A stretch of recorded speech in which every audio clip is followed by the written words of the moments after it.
You're listening to a podcast from the South China Morning Post.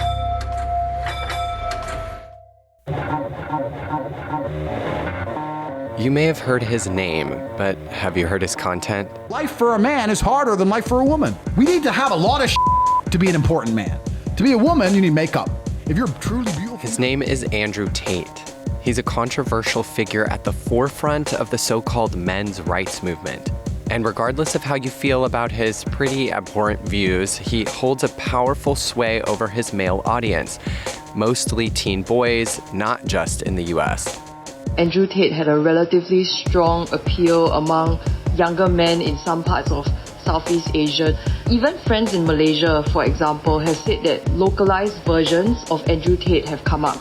So essentially, these personalities, they appear to emulate his look, his marketing and video editing styles, but their content caters more to Malaysian men and issues that they face there. That's Kimberly Lim, a reporter here at The Post. She wrote an article about a growing anti-woke movement in Southeast Asia. So my interviewees were in their 20s. They were ethnic Chinese, which is the majority race here in Singapore. They talked to me about, how they found these videos and what led them to search up and read up more on their own. So it was really interesting. Most of them would start off with content produced by seemingly apolitical pages. They'd be called something like the Daily Dose of Masculine, or like Masculine Motivation or Daily Motivation. Nothing political. Just maybe gymming tips, quotes on stoicism, or like advice for men on how to cope with a breakup. But you have to put yourself first, because if you don't put yourself first, nobody else is going to. But maybe out of 10 clips, 2 or 3 would spill over into the realm of politics. What is happening in this country is by design. They want to take down and ruin America for everything that it stands for and everything that it is. Most of the people that I spoke to just watched these videos and just maybe found it funny and just clicked around a little bit. But it never really got to a point where it influenced or radically changed their political beliefs. But for some men who had experienced something in their personal lives, for example, not getting selected for a job that was instead given to a minority as part of an affirmative action program, these experiences would kind of prompt them to seek out maybe more extreme variations of these videos or content. And experts seem to agree that a growing number of young boys across Asia are being influenced by far-right American men like Tate. But it goes both ways.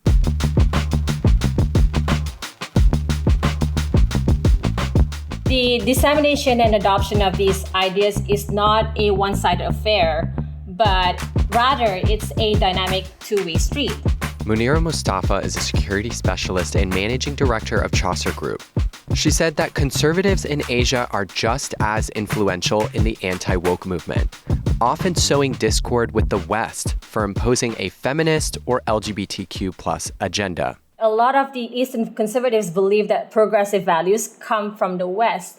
And I don't think it's actually is that simple. It turns out that a lot of what the anti-woke movement considers woke isn't actually from the West.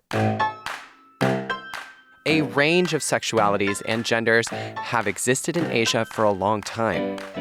But before we get into that, I sat down with Mustaffa to flesh out what's being discussed online and why she finds it concerning. And then later on, I opened the floor to 2 experts on colonial history, Joe Krishnakumar on India. There are lots of other, I'm putting air quotes, deviant groups that have existed in India's history for the longest time. And Rizky Rahadianto on Indonesia. This kind of like representations of gender nonconformity or gender fluidity had existed in Indonesia and a lot of other Southeast Asian countries before the arrivals of the colonizers. To uncover what has led to today's divided landscape. Why is there an East versus West mentality when it comes to anti-wokeness in this region? I'm Brian Wood, here to talk about Asia.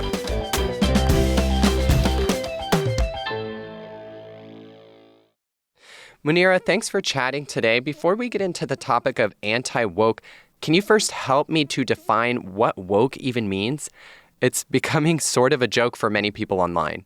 The term woke has its origins in African American vernacular English, and it was initially used to describe awareness of social inequalities and injustices. And this expression reflects the necessity to actively engage with systemic inequalities, racism, sexism, and other forms of discrimination and systemic injustices that's prevalent in American society.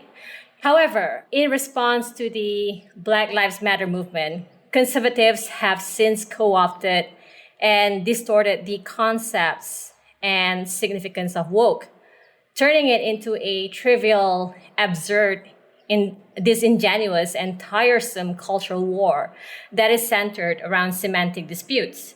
This phenomenon significantly reflects the current political climate and the underlying power dynamics.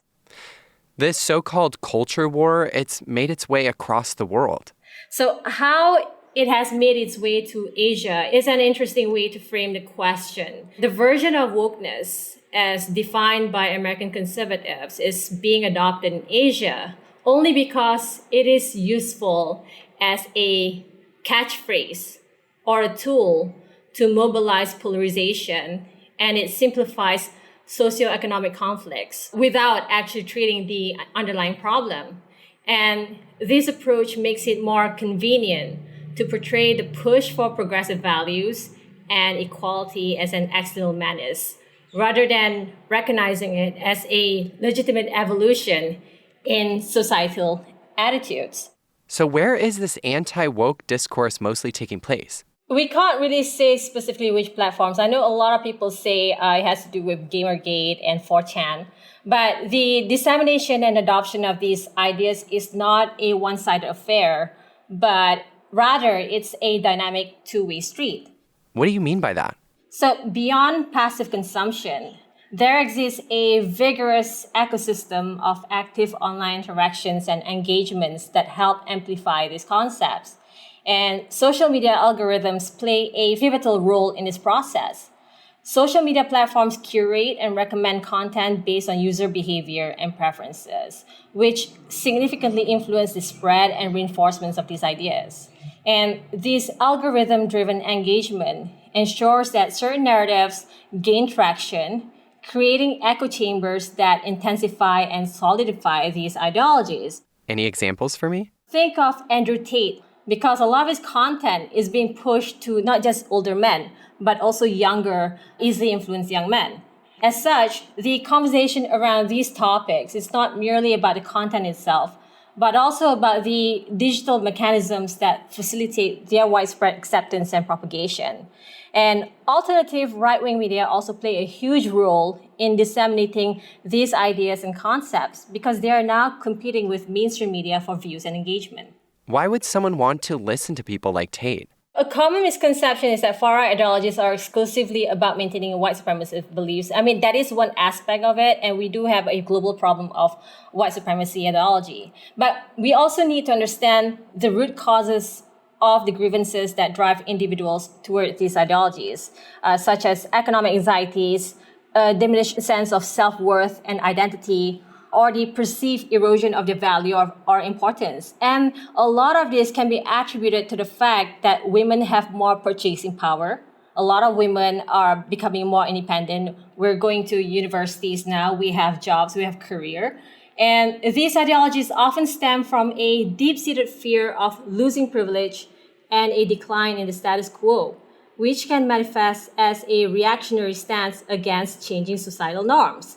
That's why you're seeing a growing content, especially from the far-right movement, where they introduce the concepts of like trad wives and crunchy moms that espouse these values. And this is why the so-called anti-woke movement is often framed as a clash between liberal and conservative ideals, which can further entrench individuals in far-right beliefs, especially when they perceive their way of life as being under threat.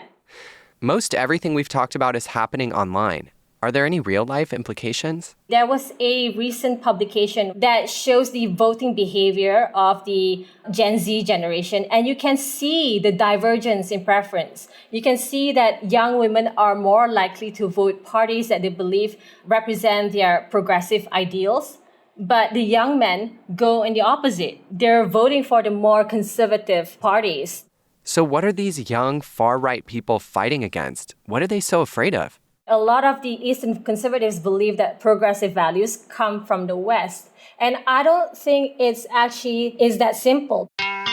Because a lot of scholarly literature has demonstrated that, before colonization, following the repressive Victorian laws established and introduced in these lands, it has introduced a kind of amnesia on the ideas that existed before this. So I think that people who attribute this as a Western belief are also wrong. There's a sense of ahistorical effect being seen here. And that's why I always do my approach by looking at a history of culture and society to base my analysis on. Thanks, Munira. After speaking with Munira, I needed to know more about what she meant. What history she was referring to, a time before colonialism when gender wasn't so rigid, when queerness was native?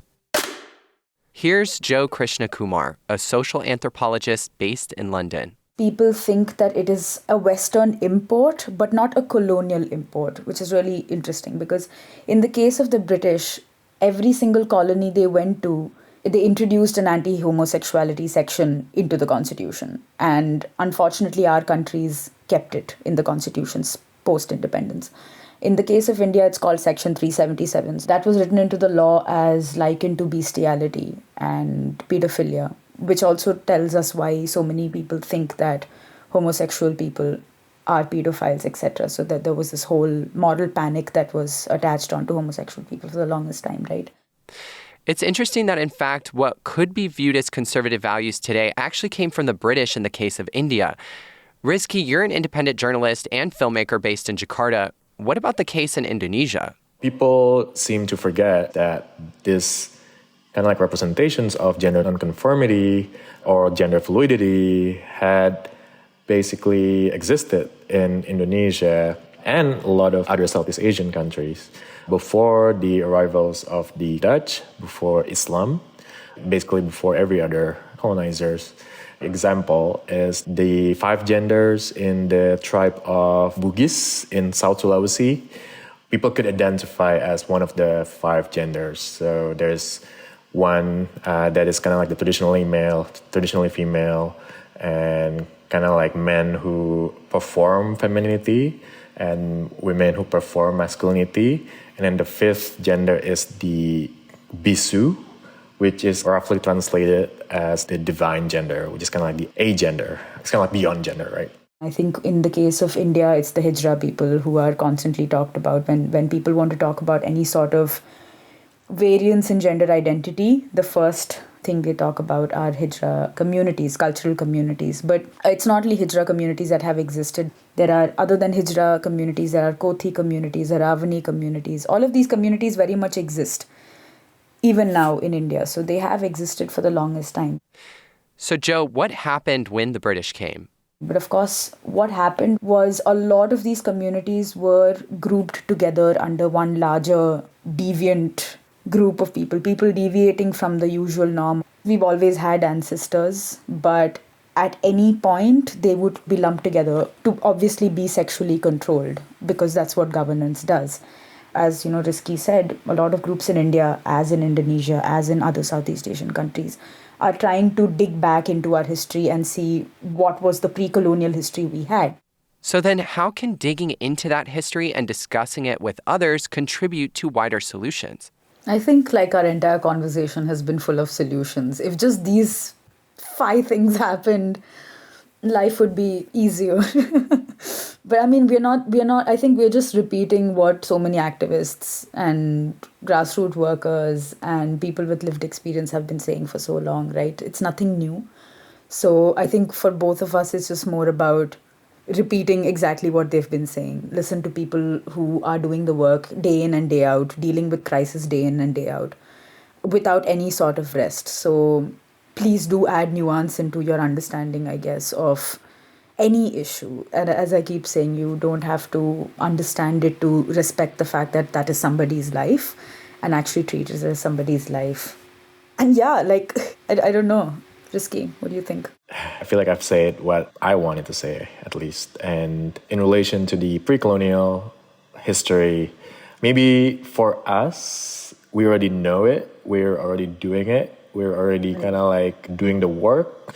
But maybe this is something that the world, or like kind of like the West, could take in more to kind of like challenge the narratives that the global South is less developed or like more homophobic than the global North, right? So for me, it's actually more useful for the West to look into their own history and how binary, how gender oppressions are so much part of the Western culture than it is part of the global South.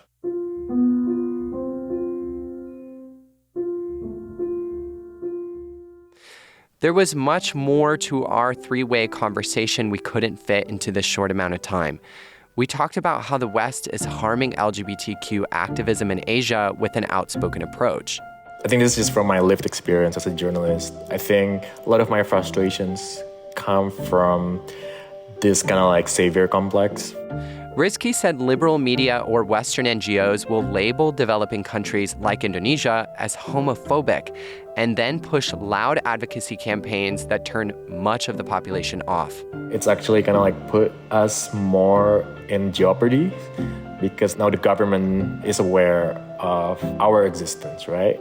While a lot of these people had been kind of like living side by side in peace with their neighbors, now they're seen as gay or as LGBT. And it kind of like creates this conflict that is more harmful than it is beneficial. Instead, both Joe and Rizky urged the West to focus on their own populations and allow the rest of the world to develop its own methods for advocating on its own behalf. But if you're really interested in being an ally, Rizky suggests doing more than just donating money. Understand our history, but also our fights. But more importantly, is to find a way to share resources and find something that we couldn't do ourselves.